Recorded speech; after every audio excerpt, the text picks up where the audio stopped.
Hi, this is Venkat. We just turned into Venkat Reddy AI classes. This video is part of a series. Complete the previous videos in this playlist before you start this video. The complete playlist information, the material and the code file information is given in the video description below. By now, if you haven't got the hang of MCP, that is totally natural. I will try to give you one more example. I'll try to give you kind of pseudo code of an AI agent. I'll try to show you what happens in that AI agent if we are using without MCP, if we are writing the code, how does that happen? With MCP, if we are using MCP, how do you think the code will change? That's what I'm going to show. So right now we are building an AI agent. It does exactly 4 tasks. One is it can search the flights. Let us suppose I want to go to Delhi. So give me best flights, maybe from Bangalore to Delhi. Give me or search the flights. Give me the best flight and then book the flight. So AI agent can book the flight also. Search for the hotels. In Delhi, I want to stay in a particular place. This is my budget. Search for the hotel, book the hotel. Now, this is the task of an AI agent. It can very well do it, no doubt about it. Now, if you're not using MCP, how will be the process? When you are searching for flights, there are 4, 5, or maybe 10 different flight operators. They may have different APIs. So you may have to use 10 tools. So let me show you one example. Imagine you have two different operators. This is one operator. This is another operator. They have their different API format. So the first operator gives the format as from, to, and then date. The second operator has a format of source, destination, and then a department or something like that. So you will be interacting. If you have 10 flight operators, you have to create 10 tools, and then you get the information, and then you have to write a function for the normalization of all that data. Normalizing means you have to put it in a uniform format so that AI agent can understand at the end. And then you try to pick the best flight. The next one is Hotel 1, Hotel 2, Hotel 3. Every hotel have their own API. Try to check for the hotel, normalize the data that is received from the hotel, pick the best hotel. And then the next task is once you pick the best flight, best hotel, try to book it. Now, this is without MCP. It is still fine when you are handling less number of tools, less number of APIs. This is what people do. And this is still fine if your overall system is quite small. And if you do not have too many tools to handle, I still say go ahead with this. It's not a big deal. But what happens with MCP, you don't want to write the code like this. You don't want to repeat this again and again. I'm giving my origination, I'm traveling from here. My destination is this. Multiple times I'm giving it. Check-in time is, check-in date is this. Check-in, checkout date is this. Check-in date is this. Checkout date is number of guests. I'm giving the same information multiple times. Now, what if we are having MCP? The AI agent will tell MCP, simply search flights. I'm traveling from here to here. Now I'm giving this information to MCP server. It is up to you, MCP server. You have to tell me whichever is the set of tools that you are interacting. All that, like from the AI agent, this is very simplified version. If 10 AI agents are using earlier, all the 10 AI agents were writing these many lines of code. But all the AI agents right now will write a single line of code. I'm sending this information of search flights to my MCP server. And then search hotel to my MCP server, and then book flight, book hotel. That's it. You have 4 tasks: search flight, a single function, book flight, search hotel, book hotel. Just give the details. MCP server has to handle it. Now within MCP server, all this hassle that we have, that will be now within MCP server. It will be handling all this search flight, search tool, etc., etc. Now, where is the advantage? You might be thinking we are writing similar amount of code in MCP server also. Earlier, we were writing inside the AI agent itself, inside the tool, but now you're writing MCP with that whole code in MCP server. It is right. We are not totally taking away API calling. API calling is still there. But what is the added advantage? Once you get this MCP server, this is reusable. Any AI agent can connect to this MCP server and use it. If you're talking about a very big enterprise, that is when you will value this whole MCP system. Without MCP, we are directly talking to each hotel, each flight, each, like how many ever are there, we are directly talking to them. If you have less number of these, if you're handling less number of API calls, if you're handling less number of tools, you can still directly go ahead without any MCP. That is what a lot of people do right now in agentic AI systems, especially at an individual level. When people are trying examples, they will go ahead without MCP. But if you are looking for learning this agentic AI system, if you want to get into a job in the company, if you see most of them, they might be using, if not MCP, they will be definitely using standardized protocol for sure. But right now, we are talking about MCP. This is kind of universally, they have made it open source. Everybody is kind of encouraging it. Everybody is releasing their own MCP server. Even the large companies like Microsoft, they are releasing their own MCP servers so that everybody can use them directly without using the individual tools. So with MCP, AI agents talks only to the MCP server. MCP server talks to all those APIs, normalize the data, handles the limits, returns the standard format back to the agent. It will make the agent job easy and multiple agents can interact with MCP server. Use MCP server when you have multiple providers, changing of the schemas, many agents, apps using the same capabilities. In that case, you go for with MCP. So we will learn MCP, then you decide if you are building a very complex agentic AI system, go with MCP. If you're building a simple agentic AI system, if you're building a simple agent, you may not need MCP. Let me show you the MCP workflow before we get into the actual MCP case study. In this workflow, let us suppose we start with the user prompt saying that I want to book a flight from Bangalore to Delhi on a certain date. Also, I want to book a hotel near a particular place with this requirement. Now, the AI agent, once it takes the user prompt, the natural language, AI agent will interpret that. After interpreting, it will try to understand, okay, we have to use certain tools based on the LLM. LLM is the brain inside the AI agent. It'll think and say that we have to use the tool searching of the flights, booking of the flights, searching of the hotels, booking of the hotel. Then this AI agent will talk to MCP client tool. There is one MCP client tool which will kind of act a middleman between AI agent and your MCP server. This MCP client tool tell the MCP server that these are the tools that we are looking for. Do you have them or can you go ahead and execute these tools? MCP server will then give the response back to the AI agent saying that yes, we have these tools and these are the options. I have searched the flights, choose one. I have booked the flights, this is the final output. I have searched the hotels, choose one. I have booked the hotel, these are the details. So once the MCP server executes the tools and give back the options, AI agent will pick one or a couple of options. And then finally, MCP server will handle all the bookings and it will give the response back to AI agent. AI agent will finally tell the user that I have just confirmed the flights, I have just confirmed the bookings as well. This is the overall workflow between MCP and the AI agent. I will try to show the workflow diagram step-by-step process as well, starting from the user prompt until the final confirmation. But overall flow goes like this. So the first step would be the user will give the prompt to the AI agent. I have this AI agent. This AI agent is going to take the information or the prompt from the user. User has prompted giving the information that book me a flight from Bangalore to Delhi on 15th August and book a hotel near a particular place. My budget is this much. Now that will be given to AI agent. The large language model inside the AI agent will understand the user natural language query and it decides that, you know what, for me to do this, I need the tools like searching the flights, booking the flights, searching the hotels, booking the hotels. Then the next step is MCP client, which is with AI agent, will be doing the tool discovery. So it has to talk to MCP server. So MCP client does the tool discovery. Agent asks the MCP client. So this is one MCP client which sits with AI agent. We're going to see that later on. MCP client queries to MCP server. Once these tools are discovered, and this is the program that will try to act as an agent or act as a medium between AI agent and MCP server. It goes to MCP server and says that the tools that I require right now, you might be having thousands and thousands of tools. Right now, the tools that I am requiring or the service that we require are related to search flights, book flights, search hotels, book hotels. Then the server, MCP server, it responds by saying that, okay, I have the tools, search flight, book flights, search hotel, book hotels. These tools are available.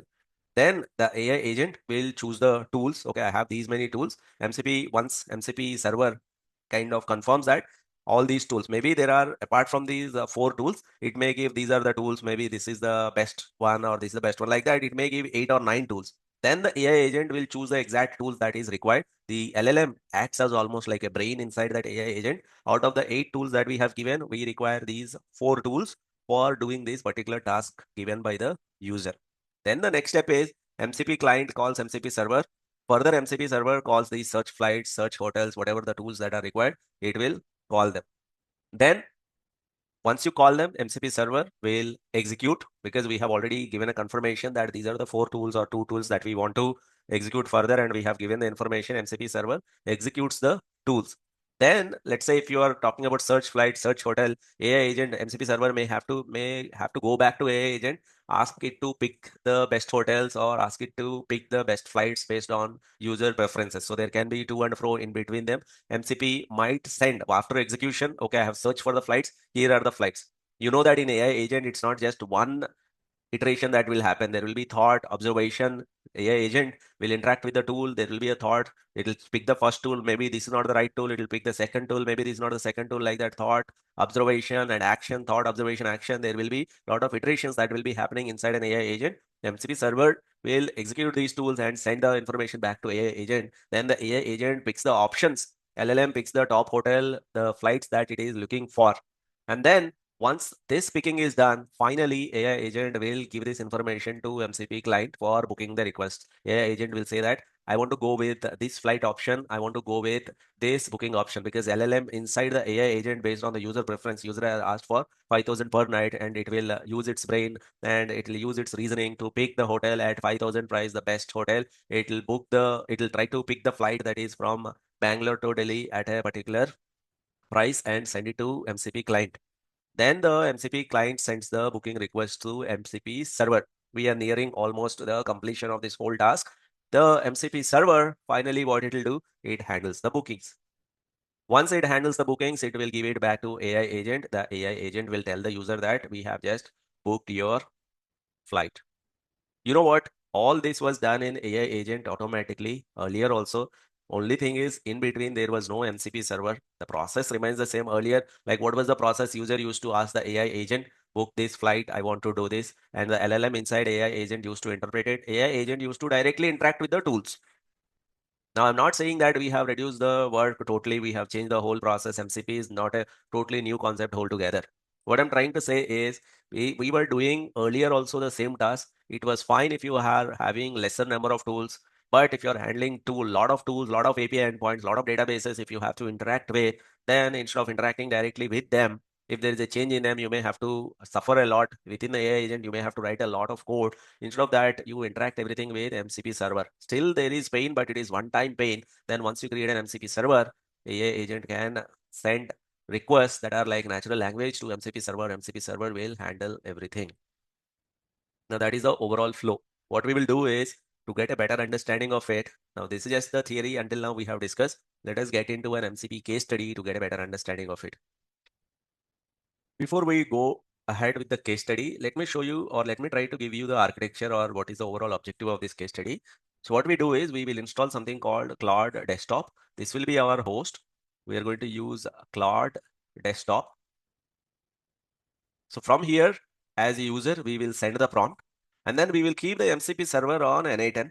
On NA10, we will have the MCP server.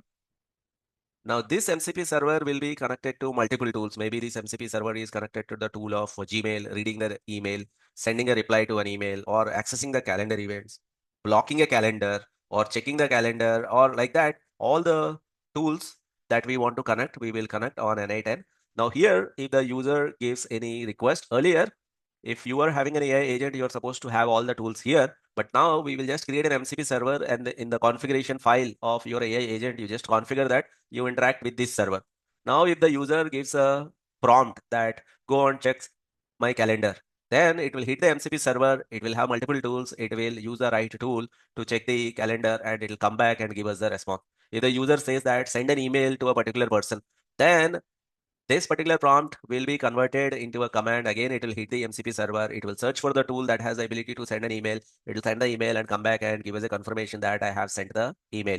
So our host is Cloud Desktop, or AI agent is the Cloud Desktop, where it will understand the user requirement, and MCP server will be on NA10 that will provide all the services in terms of tools that we are looking for. Now, if we want to update any tool, if we want to add the tool, if the tool updates, all that we need to do is do it on MCP server. Now, instead of Cloud Desktop, if someone else, like the same MCP server, if someone else wants to use it, right now, Venkat is using this particular MCP server. If someone else wants to use the same server, or my own second AI agent, this is AI agent 1 that I'm using for a particular task, which is using this MCP server. If I'm creating my own AI agent 2, earlier, if I'm using AI agent 2, I have to create all these tools once again, integrate them. But now I will just hit the MCP server. MCP server has a link, server link is there. You just give the same server link in your configuration. You can access all those tools which are there on that MCP server. Agent 3, agent 4, any number of agents can connect to that MCP server. Let us see how does that work. We have to start by installing Cloud Desktop, and then we will go back to NA10, create an MCP server. Then we will take the link of the MCP server, keep it in the configuration file, and then we can have a discussion with the Cloud Desktop, which will do all the bookings and all the actions for us. Let's get started. Let us get started by going to Google, typing Cloud Desktop app. You can download the Cloud Desktop app. You click on the first link, you download it for whichever version you want. You click on download, you log into that by using your Cloud login account. If you do not have, quickly create one Cloud login account. The free tier gives you certain number of credits daily. You can use certain number of commands within Cloud Desktop. So go ahead, install it. If everything works fine, you must be installing a Cloud Desktop like this once you log in. I'm also on the free plan only. Later on, we can upgrade if required. As of now, this is the Cloud Desktop app that you must be looking at once everything works perfectly. Now, what you should do here is, if you go and click on your left hand side bottom, this particular link, you will have settings page. In this settings, you have to make the right settings by clicking on developer. But even before that, I want to tell you one important information. If you click on new chat, you can write any command here, you will get the output. But if you click on this search and tools, if you click on it, right now there is web search, add connectors, manage connectors. We do not have anything MCP from NA10. NA10 connectors are not there. So what we are going to do is, on NA10, we will create an MCP server. After that, we will come to this configuration, add it to this configuration. Then we will be seeing an extra command here, an extra connector, which is N8N connector will be appearing here. So how do you do that? You go to your login ID, whatever is this button on the left-hand side bottom, and then click on settings, and then there is developer. Within settings, there is developer right below. If you see here, you click on this developer, you can edit the configuration. If there is NA10 configuration already done, you will see an option here. But right now I haven't done it. I have deleted the previous one. So if you edit the configuration file, automatically it will take you to this configuration. If you do not have it, you check or you search by this name, Cloud Desktop Configuration.json. By clicking on that previous link, automatically it should land us here. So once you have landed on this, once you click on this configuration, there is nothing. It's simply MCP servers. It's just a plain blank one. Here, you have to update it. What you need to update, you have to put the MCP server information here. And the server we are going to create on N8N. On our N8N cloud, we will host our MCP server. We will put that MCP server address in this configuration file. Then our Cloud Desktop app, which is our AI agent host, this one will be able to access our MCP server, which is sitting on our N8N. That is the whole point of MCP servers. Anybody from any location can access the server. Multiple agents can access the same server. So let us go to our N8N, create an MCP server over there.